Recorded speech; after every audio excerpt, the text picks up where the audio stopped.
as part of the FRBM documents.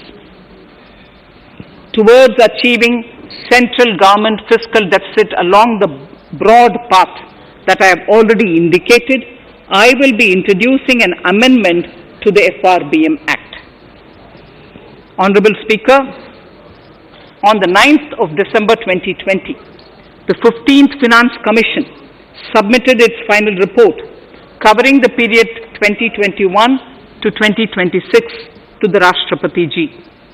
The government has laid the Commission's report along with the explanatory memorandum in the Parliament, retaining the vertical shares of the states at 41%. We recognize our commitment to fiscal federalism and propose, therefore, to adhere to this recommendation. Jammu and Kashmir in the 14th Finance Commission was entitled to get devolution being a state. Now the funds of the UTs of Jammu Kashmir and Ladakh would be provided by the centre. I have also provided on the Commission's recommendation 1,18,452 crores as revenue deficit grant to 17 states in 21-22 as against 74,340 crores to 14 states in 2020-21.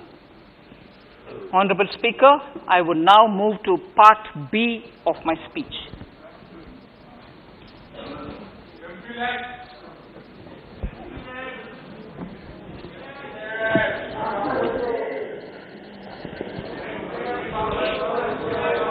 Honorable Speaker, the world is facing a serious challenge of the pandemic and its aftershock. In these trying times, when many economies are struggling to revive, our people and our industry have exhibited remarkable resilience. As I mentioned already, post-pandemic, a new world order seems to be emerging, one in which Asia is poised to occupy a prominent position, and India will have a leading role therein.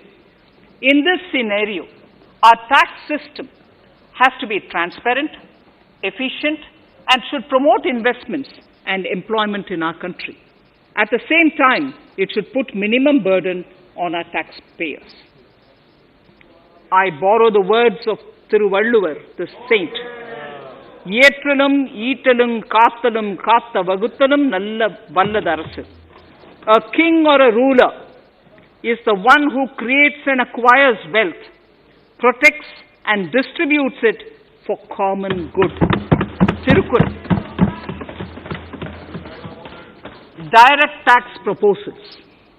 Keeping this in mind, the words of Tirukkural, our government introduced a series of reforms in the direct tax system for the benefit of our taxpayers and the economy. Few months prior to the pandemic, in order to attract investments, we slashed our corporate tax rate to make it among the lowest in the world. The dividend distribution tax too was abolished. The burden of taxation on small taxpayers was eased by increasing rebates. In 2020, the return filers saw a dramatic increase to 6.48 crores from 3.31 crores in 2014. In the direct tax administration, we had recently introduced the faceless assessment and faceless appeal. I now seek to take further steps to simplify the tax administration, ease compliance, and reduce litigation. Relief to senior citizens. I begin my direct tax proposals by offering my pranam to our senior citizens. Many of them, despite having foregone several basic necessities of their own, have strived to build our nation. Now in the 75th year of independence of our country, when we continue our endeavor with renewed vigor, we shall reduce compliance burden on our senior citizens who are 75 years of age and above. For senior citizens who only have pension and interest income, I propose exemption from filing their income tax returns.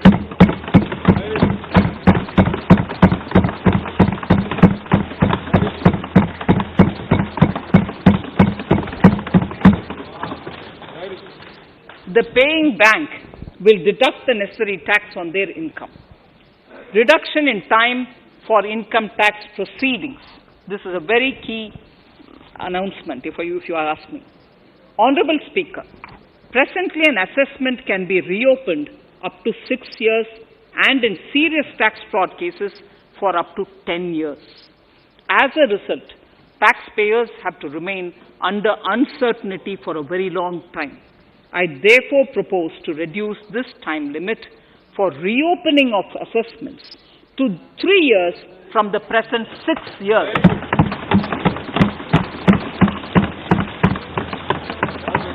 In serious tax evasion cases too, only where there is evidence of concealment of income of 50 lakh or more in a year.